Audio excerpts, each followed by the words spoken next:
Compass ধারাবাহিকের আজকের পর্ব। ধারাবাহিকের শুরুতে আমরা দেখতে পাই একটি নিভৃত ঘরে কম্পাস ও বিহান নিচু গলায় গম্ভীরভাবে কথা বলছে। তখনই কম্পাস শান্ত কিন্তু দৃঢ় কণ্ঠে বলে, শিবু কাকা এখন পুলিশ প্রোটেকশনে আছে, একমাত্র ওনার ওয়াইফই জানে উনি বেঁচে আছেন, বাকি কাউকে কিছু জানানো হয়নি। তখনই কম্পাস একটু থেমে মনে মনে ভাবে, শিবু কাকাই তো সবার আগে আমাকে ফোন করে কলেজে যেতে বলেছিল, তার মানে উনি সব জানেন। পরক্ষণেই দিহান কৌতূহলী ও চিন্তিত হয়ে বলে, কারা আমাদের ক্ষতি করতে চাইছে, কোনো আইডিয়া আছে? তখন কম্পাস ঠান্ডা মাথায় বলে, এখনই কিছু বলা ঠিক না, তবে আমি নিশ্চিত এর পেছনে মুক্তি মাসি আছে। আর শুধু উনি না, আমার মনে হচ্ছে এর পেছনে আরও বড় কেউ আছে, সেনাপতি আর মোনা ম্যাডামও জড়িত থাকতে পারে। তখনই বিহান অবাক হয়ে বলে, মা? কম্পাস চিন্তিত হয়ে মাথা নেড়ে বলে, হ্যাঁ, পুরোটা এখনও পরিষ্কার না, কিন্তু বিপদ বড়। পরের সিনে আমরা দেখতে পাই বাড়ির করিডোরে মোনা ও শুভ নিজেদের মধ্যে চাপা রাগ নিয়ে কথা বলছে। তখন শুভ একটু বিরক্ত হয়ে বলে, তুইও কি কম্পাসের জন্য ইমোশনাল হয়ে পড়লি?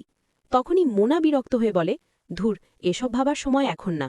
পরক্ষণেই শুভ গম্ভীর হয়ে বলে, দেখ, আমরা এই বাড়িরই ছেলেমেয়ে, কেন আমরা অন্যদের কথা শুনে চলব? এই সম্পত্তিতে আমাদেরই অধিকার সবচেয়ে বেশি। তখন শুভ দৃঢ় কণ্ঠে বলে, এবার কি সময় হয়নি সবকিছু নিজেদের হাতে নেওয়ার? তখনই মোনা দৃঢ়ভাবে বলে, একদম ঠিক, এবার থেকে আমরা কাউকে আর জায়গা ছেড়ে দেব না, সবকিছু আমাদের নিয়ন্ত্রণেই থাকবে। অপরদিকে আমরা দেখতে পাই কম্পাস বিহানকে তার আগের ঘটনার ব্যাখ্যা দিচ্ছে। তখনই কম্পাস হালকা তিক্ত হাসি দিয়ে বলে, মানুষ ঈর্ষায় অন্ধ হয়ে যায়, যা আমি পেতে পারতাম কিন্তু পাইনি, আর যাকে আমি তুচ্ছ ভাবতাম সে পেয়ে গেল, এই ভাবনাই মোনা ম্যাডামকে অন্ধ করে দিয়েছে। পরক্ষণেই কম্পাস একটু মজা করে বলে, জুঁই ফুল নিয়ে সে নাটক বলল এটা নাকি আমার প্রিয়। তখন বিহান অবাক হয়ে বলে, তাহলে শ্রাদ্ধটা তুমি ভণ্ডুল করেছিলে? তখনই কম্পাস দুষ্টুমি ভরা স্বরে বলে, না তো কি করতাম, বসে বসে নিজে শ্রাদ্ধ দেখতাম। পরক্ষণেই কম্পাস উত্তেজিতভাবে বলে, বাবুল্লাল কাকা যখন ধুনো চিনিয়ে আসছিল, তখন আমি ওটার মধ্যে স্মোক বম্ব ফেলে দিই, চারদিকে ধোঁয়া ছড়িয়ে পড়ে, আর ঠিক তখনই আমি রোবট পুতুল বের করি, সব ধচনচ হয়ে যায়। তারপর কম্পাস হেসে বলে, কিন্তু বিহান স্যার, আপনি সেদিন কাঁদছিলেন, আমি কিন্তু দেখেছি। তখন বিহান অস্বস্তি লুকিয়ে বিরক্ত হয়ে বলে, ধ্যাত, কে কাঁদছিল? পরক্ষণেই বিহান নিজেকে সামলে নিয়ে স্বাভাবিক ভঙ্গিতে বলে, তুমি ছিলে না তাই একটু শান্তিতে ছিলাম। তখন কম্পাস ঠাট্টা করে বলে, আর সেদিন রাতে কম্পাস কম্পাস বলে ঘুরছিলেন? তখনই বিহান বিরক্ত হয়ে বলে, এই কম্পাস, একদম বেশি বাড়াবাড়ি করো না। পরবর্তীতে আমরা দেখতে পাই কম্পাস তার বড় পরিকল্পনার কথা খুলে বলছে। তখনই কম্পাস আত্মবিশ্বাসের সাথে বলে, আমি এখন ত্রিলোচন টিকে সেজে মুক্তিমাসির ড্রাইভার হিসেবে কাজ করছি। পরক্ষণেই কম্পাস গর্বের সাথে বলে, ওনার গাড়িতে এমন সিস্টেম লাগিয়েছি, এই ঘরে বসেই আমি গাড়ি কন্ট্রোল করতে পারি, একটা বাটনে থামবে, আরেকটা বাটনে চলবে। তারপর কম্পাস গম্ভীর হয়ে বলে, আমার আসল কাজ হলো ওর পেছনে কে আছে সেটা বের করা, আমাদের পরিবারের ক্ষতি করাই ওহের প্ল্যান, আর আমার প্ল্যান সেটা ভেঙে দেওয়া। তখনই কম্পাস কঠিন স্বরে বলে, আপনাকেও প্রমিস করতে হবে, কেউ যেন না বুঝতে পারে আমি বেঁচে আছি, মা বাবাও না। পরক্ষণেই কম্পাস শান্তভাবে বলে, পুলিশ সব জানে, প্রফেসরের সাহায্য ছাড়া এটা সম্ভব ছিল না, ফরেন্সিক টিমকেও আমরা ম্যানেজ করেছি। এদিকে আমরা দেখতে পাই মোনা বাড়ির ভেতর গাছপালা ও গুডলাক চার্ম লাগাচ্ছে। তখনই মুক্তিমাসি অবাক ও সন্দেহের চোখে বলে, মোনা, এগুলো কি? তখন মোনা স্বাভাবিক থাকার চেষ্টা করে বলে, গুডলাক চার্ম, এবার সব ভালো হবে। পরক্ষণেই মুক্তিমাসি কড়া স্বরে বলে, কয়েকদিন ধরে দেখছি তোর আচরণ বদলাচ্ছে না, কম্পাসের প্রিয় ফুল নিয়ে তুই মিথ্যে বললি কেন?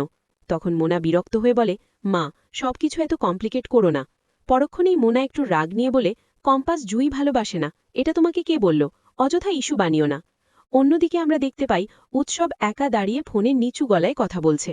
তখনই উৎসব ধীরে কিন্তু হিসেবি স্বরে বলে, মিস্টার চৌধুরী, আপনি এসে গেছেন, আমি আজই দেখা করতে আসছি। পরক্ষণেই উৎসব আত্মবিশ্বাসের সাথে বলে, আমাদের প্ল্যান ঠিক মতো এগোচ্ছে, কম্পাসের ঘটনাটা তো জানেনি। তারপর উৎসব রাগ চেপে বলে, এবার চৌধুরী বাড়িটাকে পুরো ফোকলা করে দিতে হবে, গাড়ি বাড়ি কলেজ সব আমার চাই। তখনই উৎসব হিংস্র ভঙ্গিতে বলে, অখিলেশ আমাকে বঞ্চিত করেছিল, এবার আমি তার জবাব দেব। পরের সিনে আমরা দেখতে পাই গভীর রাতে বিহান চুপচাপ ত্রিলোচনের ঘর থেকে বেরোচ্ছে। তখনই মোনা সন্দেহের চোখে বলে, ছোটদা, এত রাতে তুই ত্রিলোচনের ঘর থেকে বেরোচ্ছিলি কেন?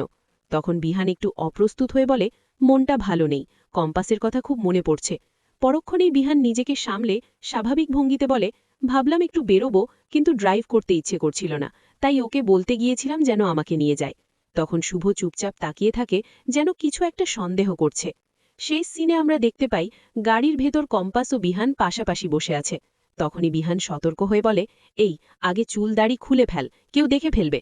তখন কম্পাস নিশ্চিন্ত ভঙ্গিত বলে, আরে কেউ দেখবে না, আমরা তো গাড়ির মধ্যে আছি। পরক্ষণেই বিহান বিরক্ত হয়ে বলে, তোমার এই ত্রিলোচন টিকে চরিত্রটা একদমই নেওয়া যাচ্ছে না। তখন কম্পাস মুচকি হেসে মজা করে বলে, আপনি তো অঙ্কে খুব ভালো, বলুন তো -5.5 বড় না 1.5 বড়? এই ছিল কম্পাস ধারাবাহিকের আজকের পর্ব। ভিডিওটি ভালো লাগলে লাইক, কমেন্ট, শেয়ার করবেন। আর পরবর্তী পর্ব সবার আগে পেতে চ্যানেলটি সাবস্ক্রাইব করে রাখুন।